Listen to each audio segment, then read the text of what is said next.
Hola, ¿qué tal? Aquí estamos, espero que se oiga bien. Un live aquí en TikTok y una grabación en OBS para luego subirlo a YouTube y si dura menos de una hora pues también lo subiré a TikTok. Es lo que me dejan, pues nada, yo lo aprovecho. Soy Matilde, primero que nada decir que aquí se fuma porque que TikTok empiece a poner todas las restricciones que considere necesario, que no pasa nada, que me parece muy bien que me consideren una mala influencia y que se me restrinjan cositas como que soy mala influencia porque fumo. Me parece muy bien, de verdad, es lo correcto. Entonces, como ya estoy en la parte de restringida, pues yo hablo de lo que me da la gana. O sea, no tengo ninguna preferencia sobre hablar de ningún tema porque yo hablo simplemente de lo que me da la gana. Siempre he hablado de lo que me da la gana y continuaré hablando de lo que me da la gana.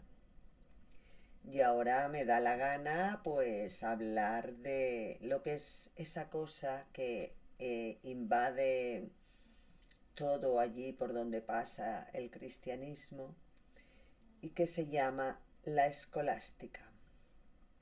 La gente que vea el vídeo en YouTube va a ver diferentes imágenes y el texto que estoy utilizando para hablar de este tema, de cómo la escolástica se ha incrustado de una manera brutal a,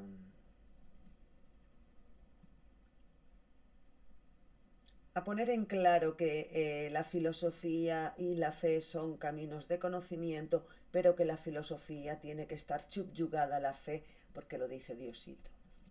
Básicamente. Y para eso hay millones y millones y millones de textos, de eminencias, un montón de gente hablando de este tema en concreto. Bueno, esto no es más que lo que yo hago, lo suelo poner en texto, lo publico en esta especie de blog que se llama Medium y ahí es donde yo os pongo toda la bibliografía de donde he sacado los datos que yo estoy diciendo y cuando sea algo mío lo van a notar seguro porque cambia completamente el vocabulario, cambia completamente el enfoque sintáctico de las oraciones. Bueno, se nota cuando es mío. Pero todo lo demás procuro que esté documentado en una base firme porque creo que somos humanos y cuando conversamos o cuando decimos algo tenemos que poner una serie de argumentos con una solidez argumentativa, por supuesto que humana, pues para defender lo que estás hablando, si lo tienes que defender o mostrar tus preferencias o tus apetencias, necesidad, lo que sea, lo que sea. Bueno, que este documento, este texto y este vídeo que se está haciendo, lo que sí quiero dejar es un par de cositas claras, pues puede que yo también esté teniendo una crisis existencial y me esté dando por meterme con Tomasito de aquí, ¿no? Pero es que, chiquillos, a mí el cristianismo me pesa mucho y no solo a mí, me da que al planeta entero.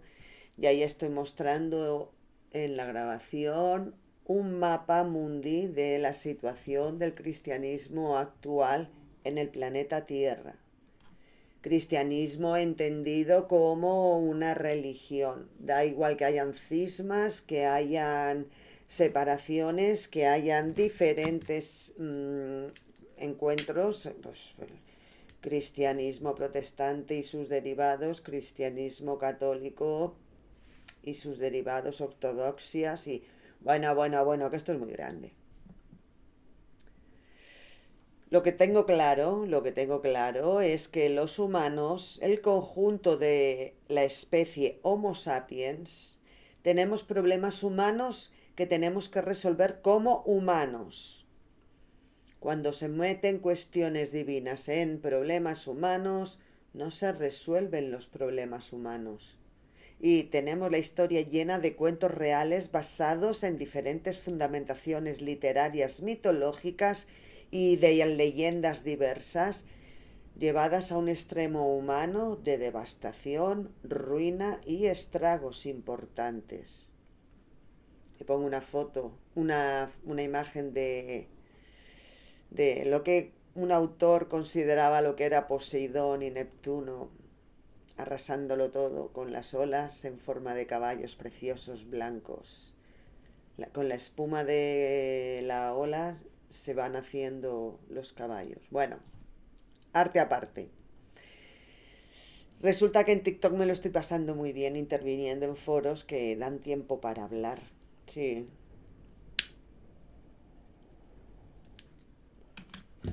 Entre otras cositas me gusta cómo rebaten mis analogías como barbaridades, mientras tengo que escuchar cosas como: a una niña de 4 años se le dan castiguitos con motivación para que aprenda a controlar sus esfínteres. Bueno, es que ni sabía por dónde empezar a desmontar al mastuerzo cristiano en que en nombre de ese Dios dejaba de un lado una madurez biológica humana en desarrollo por una presunta imposición de educar a los hijos.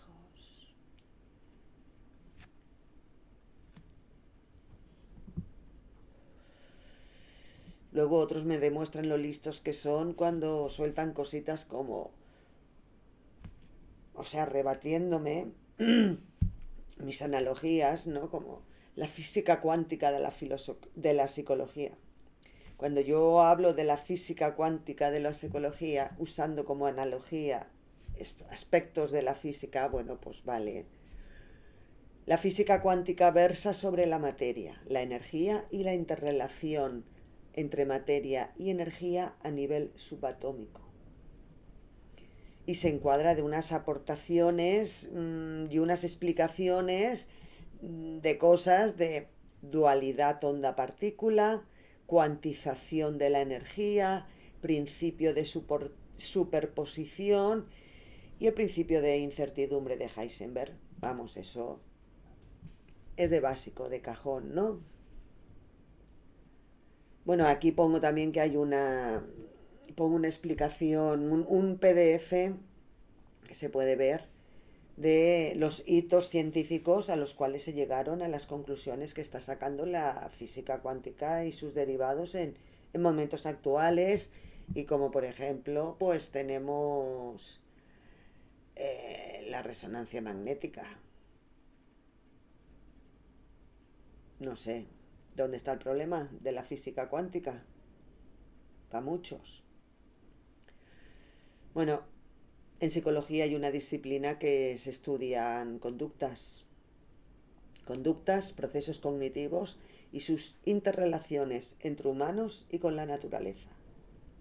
Y usando la analogía de la física cuántica, se estudia desde hace muchos años cuestiones humanas que no se ven, no se perciben, no se sienten, pero están ahí, acompañando a la humanidad desde que el Homo sapiens es Homo sapiens, e incluso otras especies animales. Y me estoy refiriendo al condicionante clásico, al condicionante operante y al condicionante vicario. Los núcleos subatómicos de esa cosa que se llama Homo sapiens, que está conformado por algo que es biológico, psicológico y social. Y ahí estoy poniendo, pues eso, la comparación de condicionamiento clásico, una tríada de condicionantes: condicionante clásico, condicionante operante y condicionante vicario, junto con lo que es el Homo sapiens, un ente biológico capaz de metacognición, con un contexto social y particular, cultural, singular en cada momento de su desarrollo vital. Pero resulta que la tríada divina es diferente, la tríada divina religiosa es muy diferente. Y claro, cuando yo digo que es que tengo en psicología también hay como una especie de física cuántica subyacente que no se ve, que no se oye, que no se tal, pero ahí está acompañando al humano, como son las interrelaciones de masa y energía en contextos subatómicos, pues el humano tiene eso. Los condicionantes que van por debajo del control del Homo sapiens y que están ahí. Y son condicionantes clásicos, condicionantes operantes y condicionantes vicarios. Y nos acompañan a lo largo de todo el desarrollo de nuestro ciclo vital. Los cristianos dicen que lo que nos acompaña en el desarrollo de nuestro ciclo vital es un Dios, un Hijo y un Espíritu Santo que hace cosas. Y eso se engloba dentro de la que se llama la Santísima Trinidad de la espiritualidad humana. Y que nos lo tenemos que creer sí o sí, porque está fundamentado en cuestiones filosóficas. Vale, si tú lo dices. Yo no sé, no lo tengo claro, ¿eh? También me he encontrado con sujetos a los cuales la analogía internet omnipresencia no les gusta, poco menos que es una herejía. Y me lo argumentan diciendo que si no hay dinero no hay internet. Por supuesto, vale. Así, por encima, conozco unas 100 religiones que se han extinguido o su culto es muy residual precisamente porque si no hay aportes de dinero, la omnipresencia del diosito de turno desaparece. Este atributo divino depende del culto que se le rinda, ¿no? Y cuantas más personas hagan ofrenda para el mantenimiento de esa religión, pues más culto y más mantenimiento a través del tiempo tendrá ese culto. Así que eso de la omnipresencia divina no es más que un manejo más de la superstición humana. Las religiones preliterarias están ahí, se están estudiando y es fascinante.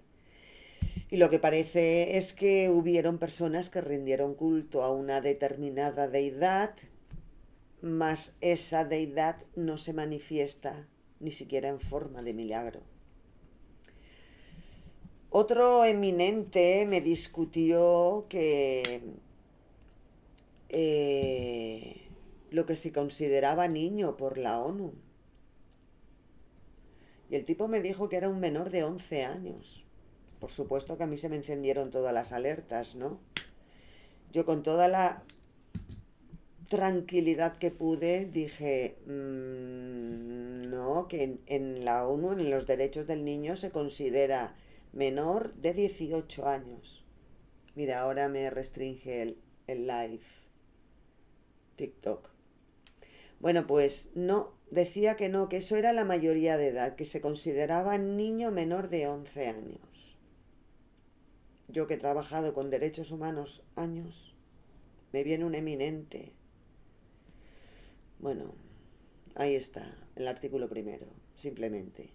Ni que decir nada de estos, porque es que pongo estas cositas como recordatorio de lo bocachanclas que podemos llegar a ser los humanos. Y de esta forma se concluyen mensajes muy, muy, muy aberrantes que no los voy a decir por aquí, pero los voy a poner en YouTube para que se lean. Y todo eso en base a que miles de millones de personas consideran sagrado y que a sus ojos, yo por ejemplo, soy presa de evangelización difícil y mejor no tenerme en cuenta. Y que por otra parte, ¿cómo oso hablar de Tomasito de aquí no? Sin haberlo leído, experimentado, bla, bla, bla, bla, que no tengo pensamiento crítico. Total, que viene o estoy maldita por no tener pensamiento crítico o por no tener la gracia divina. Pues por eso hablo de lo que me da la gana. Así que al turrón. Vuelvo y repito. Por encima de las creencias irracionales, mágicas y embaucadoras de las religiones están los derechos humanos. Y escribo sobre lo que he entendido sobre cuestiones sociales históricas humanas y sus repercusiones actuales. Y en concreto estos días estoy hablando de cómo la escolástica se ha incrustado, igual que una garrapata, en la cultura que abarca mínimo tres continentes del planeta Tierra.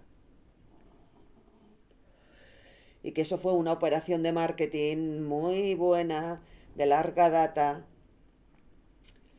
de la cual hay mucho que aprender, por supuesto, porque han sabido adaptarse a los tiempos que vivía, empezando por ahí. Ha sabido traspasar fronteras y mantenerse económicamente a lo largo de los siglos, y sigue manteniendo un poder a nivel planetario inmenso, y todo gracias a una férrea adhesión administrativa a unas provincias eclesiásticas diferentes a las naciones, países e imperios. A lo largo de la historia, junto con un método de enseñanza-aprendizaje que llamaron escolástica y una voraz evangelización en las partes del planeta por la cual iban pasando. Y ahí pongo un mapa de una composición global de cómo están las religiones en el planeta, y vamos, la cristiandad es que se lo lleva todo de calle, sin dudar, sin dudar. Otra cosa es que hayan ramas. A mí las ramas no me interesan porque el cristianismo es lo que es y bueno, ya sus ramas se las apañan ustedes entre ustedes. La escolástica se inició desde los primeros momentos en los que se asentó el credo cristiano en el año 325 y lo que podrían ser los siglos I, II y III, en lo que conocemos hoy como Oriente Medio, pues hubo un apoteósico momento cultural cristiano que dejó claro cuál era su camino a recorrer, parasitando y fagocitando todo lo que tuviera a su alrededor, simplemente. En estos primeros cristianos, derivados de Pablo de Tarso, pues montaron una sólida infraestructura a lo largo de todo el Imperio Romano con el paraguas de la cultura griega, con algo que ellos llamaban la Buena Nueva. Vendían eso como una religión, como un credo de salvación de almas, y había que salvar almas. Y bien o pescadores o bien pastores iban recopilando a todas estas personas, porque no olvidemos una persona, un alma, suma y sigue, ¿no? Y todas estas almas parece que estaban descarriadas y que había que salvarlas de pecados viejos y nuevos. Eso sí, para conseguir esa salvación había que seguir los mismos preceptos de Moisés, pero quitando y poniendo algunas matizaciones dependiendo de cómo quería que encajaran sus misterios, sus dogmas, con el relato de la supuesta vivencia del tal Jesús, lo que se convirtió en lo que llaman el Nuevo Testamento, que esa es una buena de Cristo ha traído con su sacrificio en la cruz y su resurrección de los muertos. Vamos, todo muy épico. Así que tenían mucha faena con esta evangelización apostólica para dejar claro qué era misterio, qué era revelación, qué era palabra de Dios, qué era palabra apostólica, pero sobre todo dejar clara una jerarquía eclesiástica que perdurará en el tiempo y que además se introdujera en cuestiones como la judicatura, por supuesto la filosofía, y montar una organización civil paralela al Imperio Romano, basada en cuestiones divinas, que se abría camino por aquel vasto campo.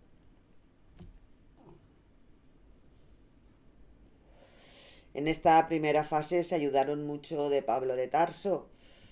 Muchas viudas de romanos que encontraron consuelo y alivio en sus palabras, pues eso, viudas con dinero, legaban propiedades, tierras, dinero a estos protocristianos que crecían a pasos agigantados. También eran mujeres elegidas y escogidas por gente como Pablo de Tarso para ir ampliando la red de iglesias. Iglesia entendida en ese momento como asamblea. Y cuenta la leyenda que Pablo de Tarso se cayó del caballo, tuvo una epifanía y dejó de ser recaudador para los judíos a ser recaudador y base de la industria de la Iglesia cristiana católica, pero eso es otra historia que contaré otro día. Así que nos encontramos ante una organización religiosa que consiguió sus parabienes en el año 325, cuando el emperador Constantino I, en el concilio de Nicea, reunido junto con una establecida ya organización jerárquica religiosa y cristiana, pues montaron juntos el chiringuito para que los intereses comunes civiles y religiosos se llevaran adelante bajo los preceptos de los nacientes dogmas, de los misterios y esas cosas. Durante el gobierno de Constantino I, que fue emperador romano desde el año 306, pues se detuvo la persecución contra los cristianos y otros credos y que les permitió la libertad de culto, tanto a cristianos como a otros que profesaban otros cultos, allí donde estuviera el Imperio Romano. Y eso sucedía a través del edicto de Milán en el año 303. Y bueno, también reconstruyó la ciudad griega de Bizancio, la llamó Constantinopla y bueno, Constantino I.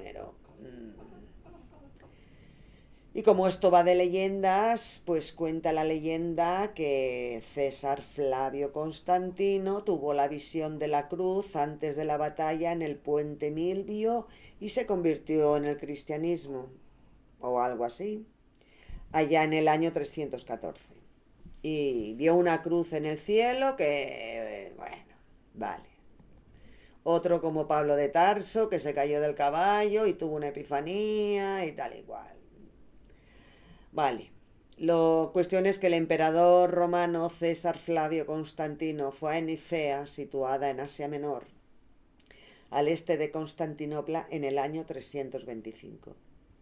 Allí presidió a un grupo de obispos y otros líderes de la Iglesia cristiana con el propósito de dejar cuestiones divinas y humanas claritas.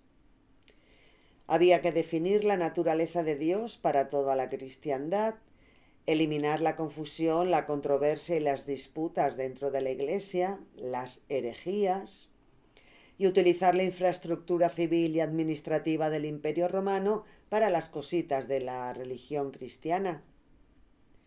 Por parte de la fe se proclamó que Diosito es y existe, pero aún no lo podían explicar bien.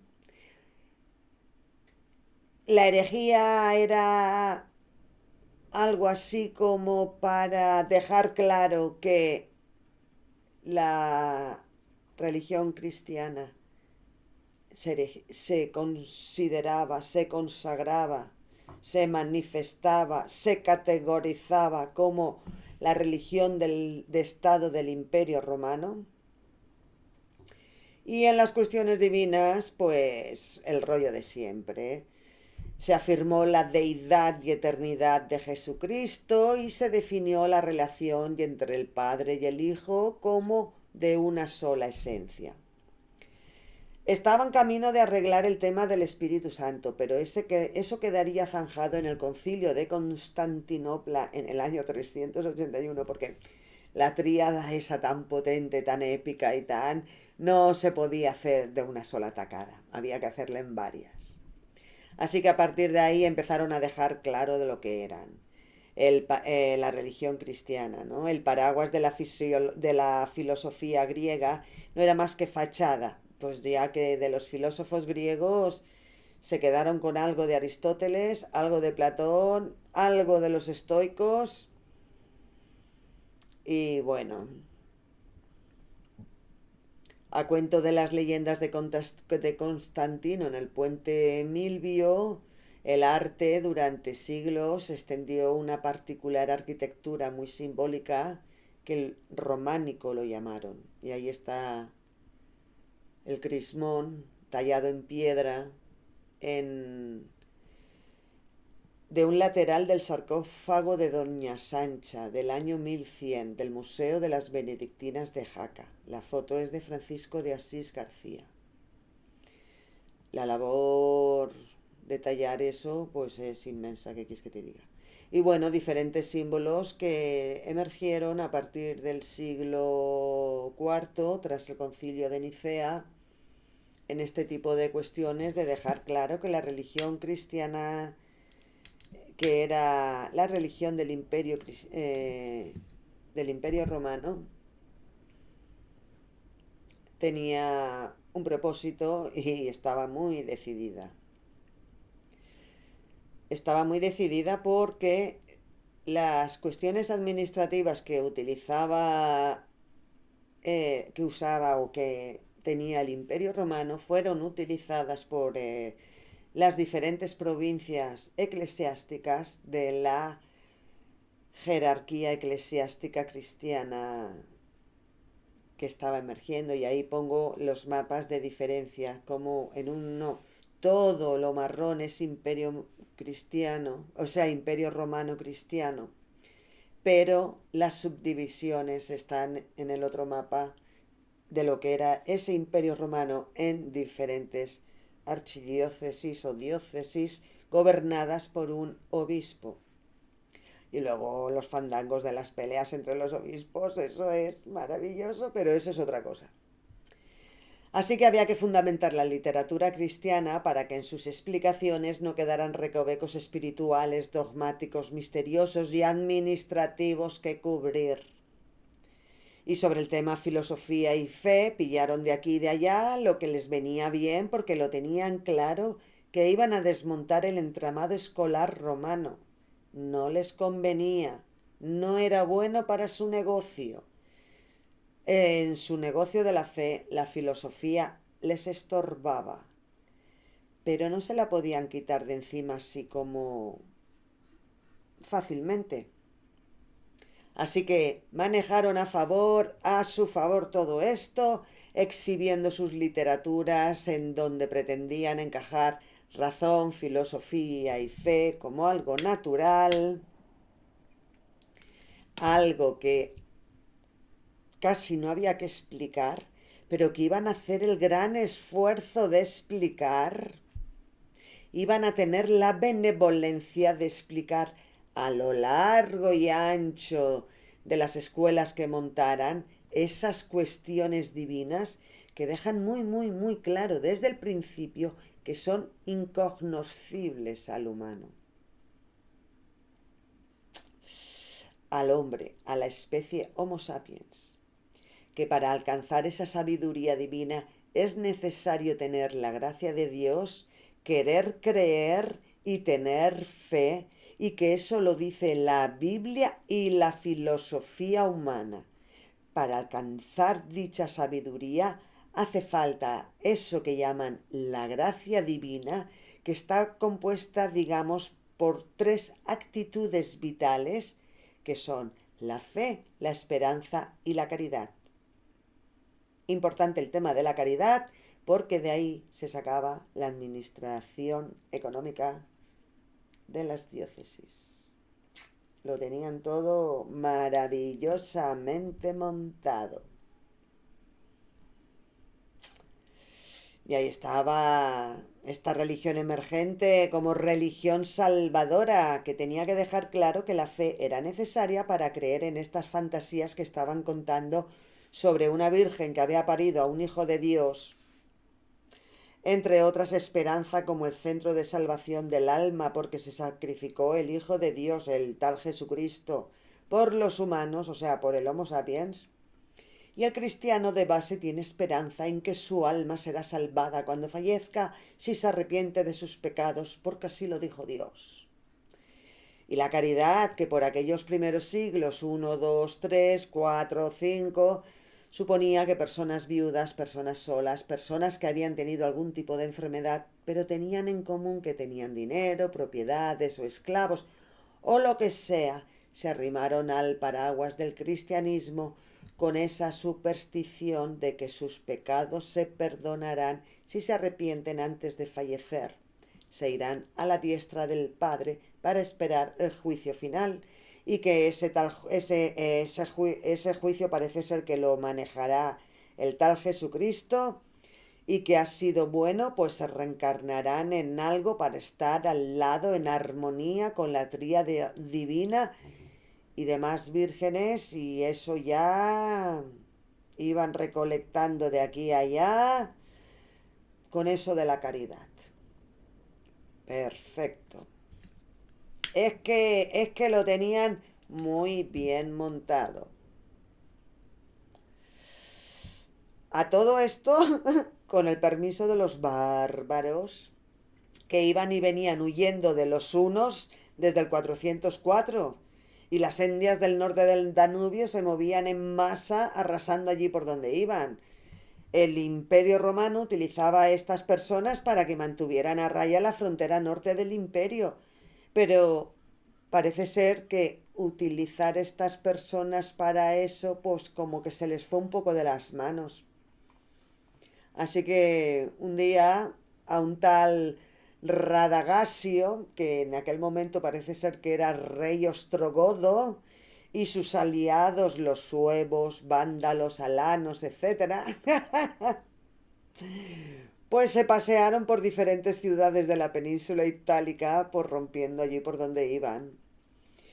En el 406, los nobilitas romanos pedían a gritos instaurar los nuevos cultos religiosos tradicionales y dejar el cristianismo de lado.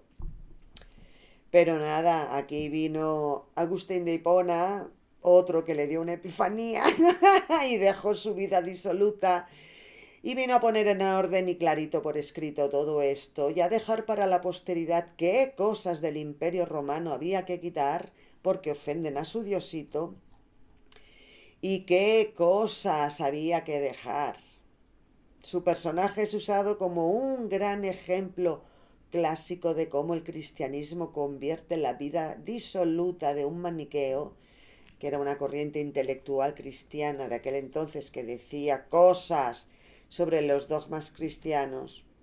Pues hoy a este señor se le considera un doctor en la iglesia, doctor de la gracia, de esa cosa que es la gracia. La gracia es esto de tener fe, esperanza y caridad, y bueno, la gracia divina. Pues San Agustín parece ser que tenía la gracia divina. Este tipo de cuestiones aún son motivo de estudio, y salen artículos diciendo, a ver, pero ¿cómo se le fue a la gente tanto la olla? También están las cuestiones de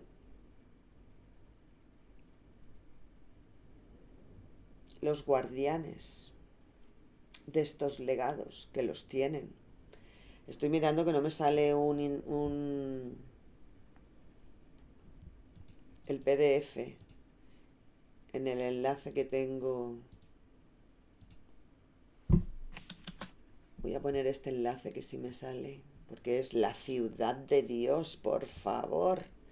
La ciudad de Dios de San Agustín de Hipona.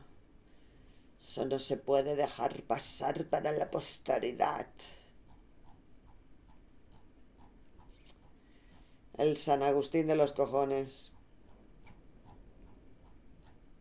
A ver, que llego yo al sitio donde tengo que llegar. Aquí, ya estoy aquí. Mira, ahora sí que me sale. Bien. Y ahí te expones a San Agustín todo lo que él consideraba con una literatura exquisita, cosas como que los cristianos no fueron responsables de que Rigodosio, ¿no? ¿Cómo se llamaba el rey ese? Radagasio, rey ostrogodo, le diera por pasearse por Italia en el 404 y en el 410 sucediera una minucia histórica como, que ha pasado a la posteridad como el saqueo de Roma en el 410. Algo que igual a los cristianos les sirve para un roto que para un descosío, ¿eh? La historia está ahí y ellos la utilizan para decir para aquí, para allá, lo que consideren que tienen que decir. Bueno, pues Agustín de Hipona dejó claro que esos acontecimientos históricos que estaban sucediendo nada tenían que ver con los cristianos. Los cristianos se ocupan de las cosas buenas como la ciudad de Dios y esas cuestiones divinas. Las cosas malas que se ocupan los romanos es cosa de los hombres y no va con Dios. ¡Hala! ¡Circulen! Maravilloso Agustín de Hipona, es maravilloso. Y aquí todavía tenemos estudios actuales, relativamente actuales. El saqueo de Roma del 410 y sus implicaciones político-religiosas de Florencio Ubeñar.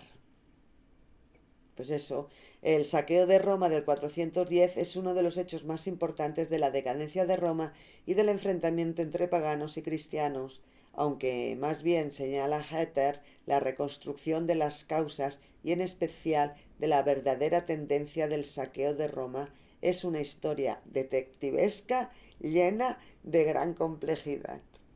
O sea, meterte ahí es un laberinto fascinante. Pero bueno, pasó que Agustín de Hipona vio el filón que suponía una religión monoteísta dividida en tres seres divinos, cada uno de ellos viene de lugares diferentes, uno de ellos de una humana virgen, y que se juntaron en una divina historia de sufrimiento y sacrificio humano para traer la salvación de las almas cristianas cuando el humano fallece. Y que una serie de recompensas y castigos divinos y milagros, muchos milagros, guiarán los designios de los ciclos vitales de los cristianos con la gracia divina y bla bla bla bla bla bla bla bla bla bla. Y ahí vamos. Infalible. Infalible. Llevamos, pues eso, a partir del 323 y estamos en 2025. Así. A vivir del cuento los siglos por los siglos, evangelizando y esas cosas mientras la historia va a todo meter desde todas las partes del planeta. Durante los siglos 5, 6, 7 y 8, los cristianos iban a la suya, en eso de la evangelización, los pecados, los misterios y fantásticas historias que iban de aquí a allá cambiando personajes según lugar y contexto, mientras se hacían con el control de la educación formal del momento o lo que pudiéramos llamar como la educación formal del momento. Y había que llenar de contenidos escolares toda la avalancha de infantes que iban naciendo a lo largo y ancho del imperio. Y claro, pensaron, los cristianos son de pensar, pensaron mucho. Pensaron mucho que habían venido para quedarse y que nada ni nadie los iba a parar. Y empezaron a poner cositas. Había que manejar la fe cristiana para que se viera fundamentada en la filosofía. La fe es cuestión divina, la filosofía es cuestión humana. Así que encontraron un desfase que había que arreglar, porque salía gente muy tocha, muy lista, haciendo preguntas muy intensas, y se cansaron de proclamar herejías aquí y allá. Y tenían que pensar en el futuro también y establecer algo que sirviera de anclaje cultural con la armonía divina y humana. armonía de la unificación de fe y filosofía, siempre que la filosofía se mantenga bajo el yugo de la fe. Y esa fue la gran faena de Tomás de Aquino de Agustín de Hipona, y su legado está custodiado por los monjes agustinos. Ahí están sus obras completas en español. Bueno, pues en 2025 se siguen los custodios del legado de Agustín de Hipona, obispo de Hipona. Bueno, la orden agustiniana nació en 1244 y se asentó definitivamente en 1256 y bla, bla, bla, bla, bla, bla. Cada una de estas historias es un laberinto de mucho cuidado. Bueno, pues Agustín montó una regla que tienen que seguir sus siervos y los que hagan retiros espirituales bajo la regla de Agustín, que son muchos millones de personas en el planeta. También dejaron muy claro desde el principio lo que eran los dones del Espíritu Santo y los sacramentos. Quedaba algo así, ¿no? Iban configurando los dogmas y misterios a través de los concilios. Y entonces ya nos encontramos en el siglo VIII, ya tenían los 7 dones de los espíritus, tenían unos protosacramentos que eran las liturgias religiosas basadas en las magias, los milagros y las trascendencias del encuentro de lo humano y lo divino, que se desarrollan a lo largo del ciclo vital humano. Y una serie de pecados y una serie de virtudes que tenían que quedar muy, muy, muy establecidas. Y por supuesto tenía que estar claramente establecido lo que eran las características divinas. Y eso lo hicieron, hasta el siglo VIII, lo hicieron.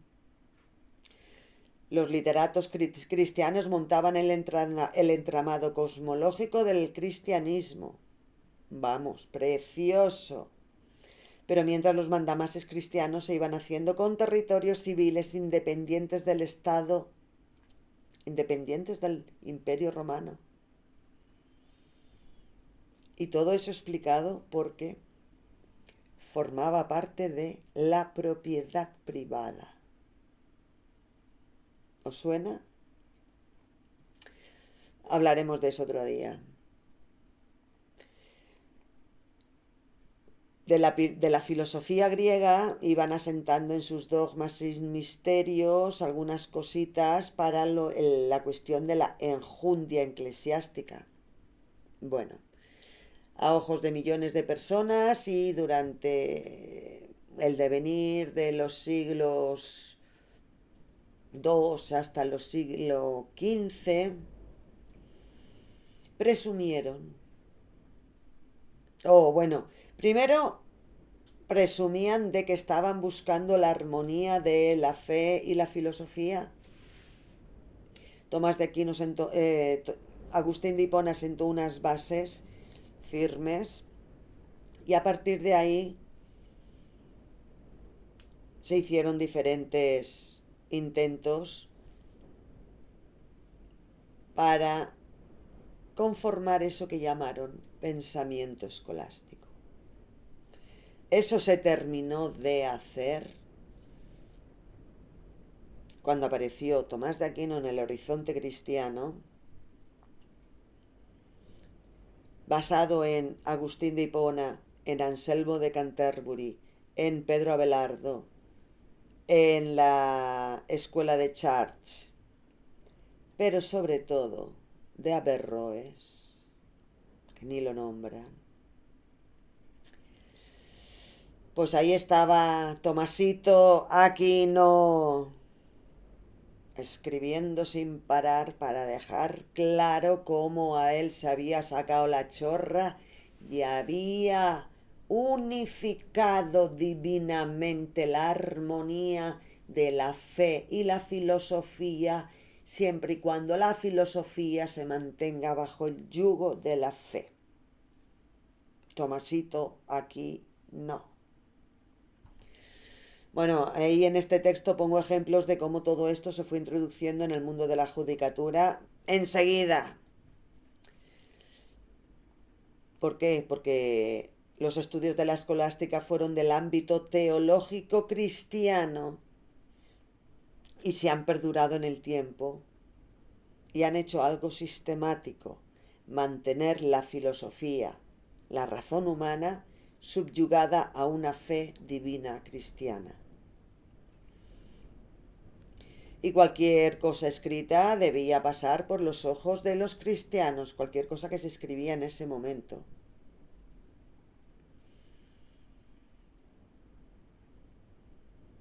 Y esto pasó hasta el siglo XV, en cualquier territorio cristiano del planeta.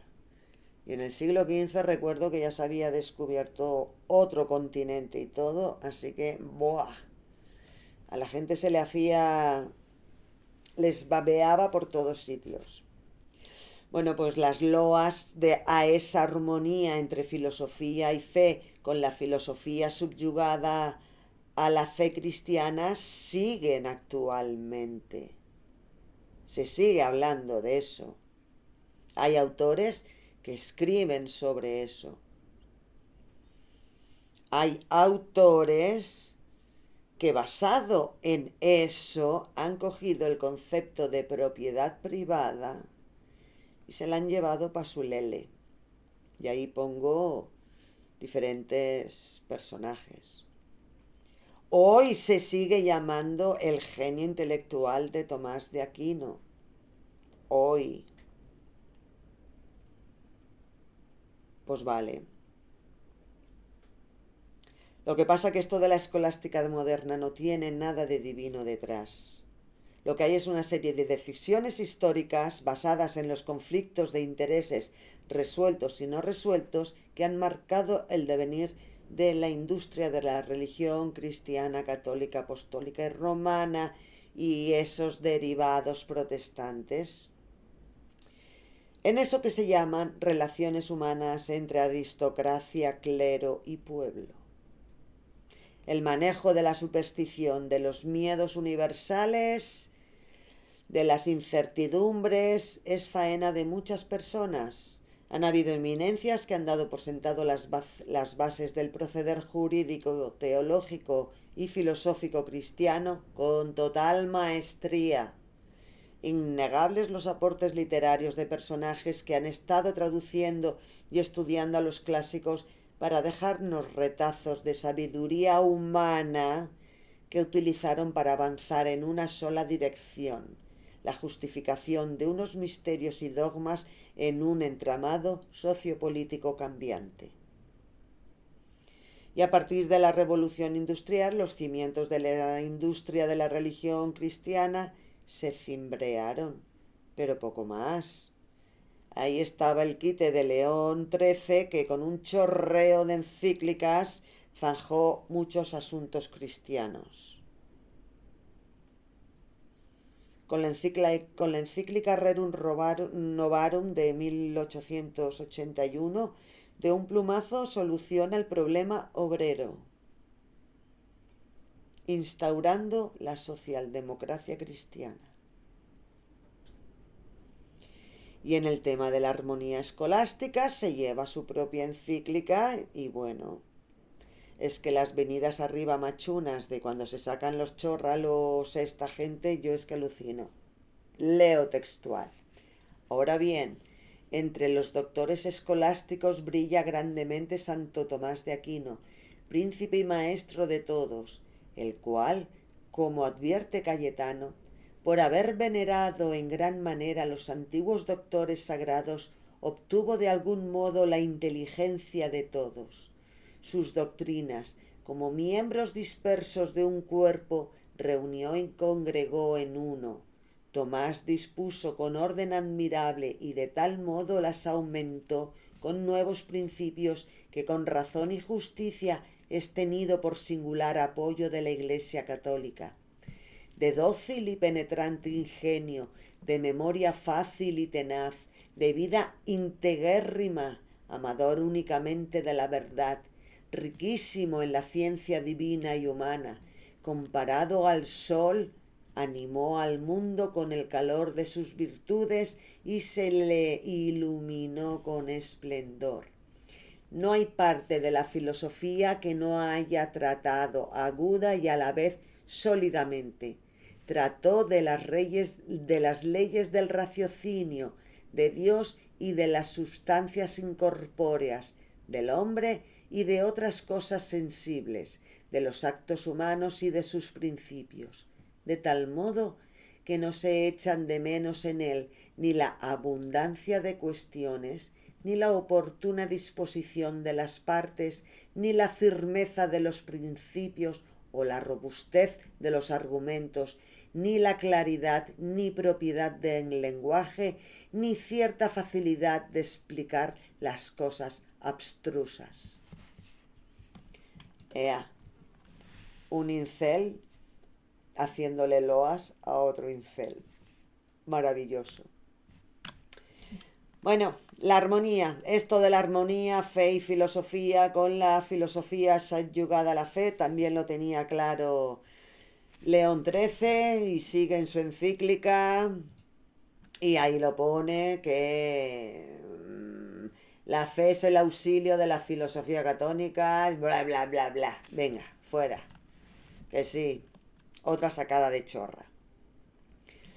Y de esta forma se estableció desde 1879 en América, Europa y allí por donde va el cristianismo, la moderna escolástica, ya Tomasito aquí no, como modelo para la filosofía cristiana. Esa filosofía subyugada a la fe. Y aquí tenemos que hoy en día se está alabando a León XIII con un pensamiento jurídico para la modernidad. Pero si no ha quedado claro esto, en el Concilio Vaticano II, que se realizó desde 1963 hasta 1965, se montó la escolástica contemporánea, porque parece ser que Tomasito es mucho Tomasito. Y entre todas las cosas que salieron de este Concilio Vaticano, que empezó Juan XXIII y terminó Pío XII, se dan órdenes a los sectores estratégicos, académicos, sociales y culturales. Y no me voy a poner a leer porque ya me duele la garganta. Pero ahí está Tomás de Aquino dando la murga, como siempre. Desde el cristianismo, el dogma ese que utilizan utilizar en concepto dogma como las verdades reveladas, los principios indiscutibles que están en la base de la fe y de la vida de la comunidad creyente. Para un creyente religioso, un dogma es una verdad que no se puede discutir. Es un dogma divino que un humano no puede discutir. Solo puede hablar de eso gente como Tomás de Aquino.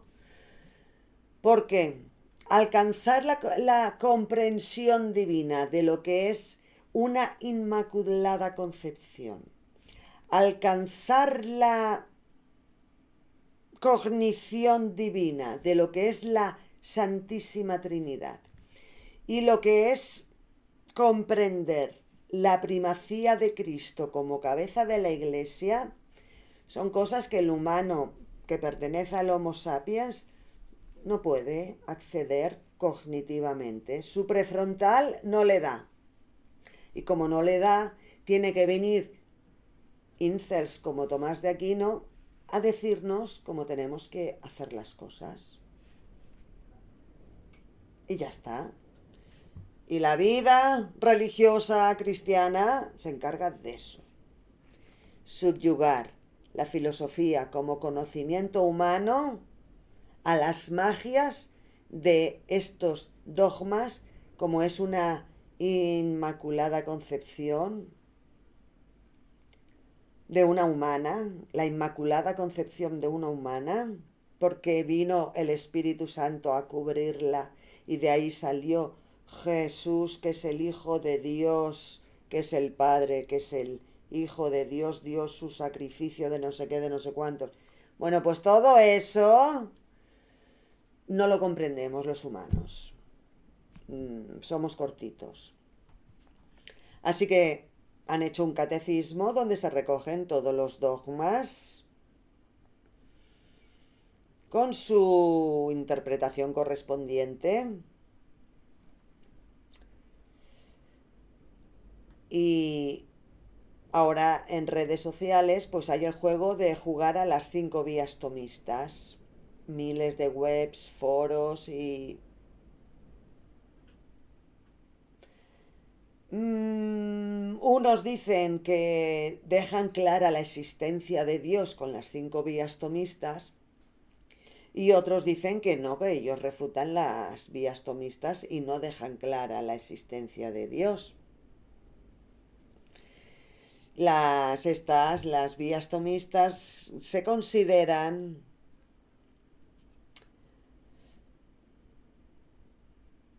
que son argumentos, que todos ellos, argumentos a priori, argumentos filosóficos a priori que dejan claro que está la existencia de Dios declarada, basadas en las 4 causas de Aristóteles.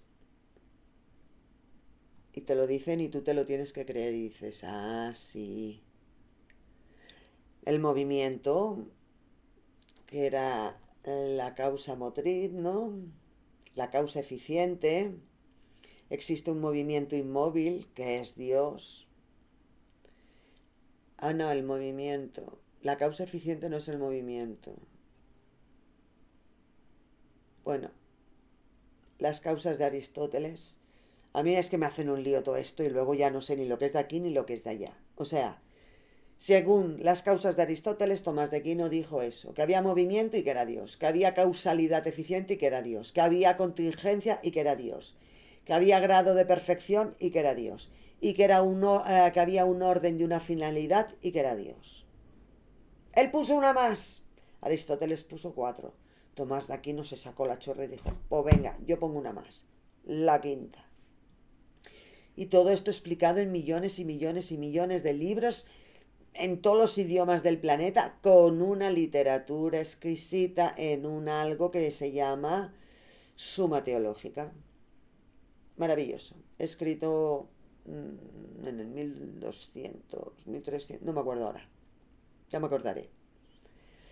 Y también dejó claro que lo que eran los sacramentos. Eso también lo dijo Tomás de Aquino, porque había que dejar establecida una liturgia ritual que el humano cristiano debía desarrollar a lo largo de su ciclo vital. Y ahí lo dejó. El arte luego se encargó de darle difusión y propagarlo y tal y cual. Y la escolástica se encargó de meterlo en todos los cerebros infantiles allí por donde estaba. Desde los entornos religiosos cristianos se actualizan los viejos conceptos que siguen rellenando el vasto campo de las supersticiones humanas. Y de vez en cuando te saltan con chorradas como esta. ¿Qué es la mistagogia? Pues bueno, la orden dominica mantiene el legado de Tomasito Aquino. Así las cosas. Por encima de credos, religiones, ideologías y demás formas de pensamiento mágico referente al cosmos, el Homo sapiens y su humanidad, están los derechos humanos. Que haya diversidad afectivo-sexual y de género en la especie Homo sapiens es algo que muchos humanos no comprenden. Que el sexo se encuentre dentro del cerebro humano es algo que muchos no comprenden. Que el humano tenga conductas sexuales reproductivas y recreativas es un hecho. El humano sexualmente no es binario. Es algo que muchos no comprenden. La diversidad sexual humana es una dimensión del hecho de ser humano que incluye otras subdimensiones. La sexualidad humana empieza en la fecundación y termina con el fallecimiento. Y a través del ciclo vital de las personas puede evolucionar y cambiar. La visibilidad del colectivo LGTBIQ+, es una prioridad social. Y el movimiento feminista es una teoría política y humanística que defiende la igualdad de las personas, sean del sexo que sean, de la orientación sexual que sean, de la etnia que sean, del color de piel que sean, del credo que sean, del estatus social que sea y de la